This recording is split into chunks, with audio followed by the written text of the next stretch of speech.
left hand. And then slowly releasing.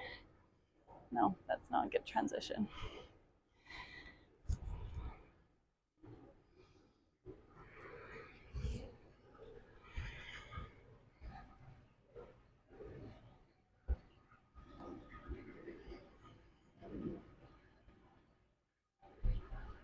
The next inhale, lifting your gaze, planting your palms. You're going to push all the way back to that plank pose.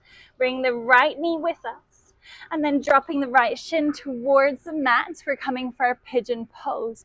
Releasing your left toes. You can bring it up onto your fingertips as we squeeze the shoulder blades, lifting the chest. Then if you want to take it a little further, maybe rocking it forwards.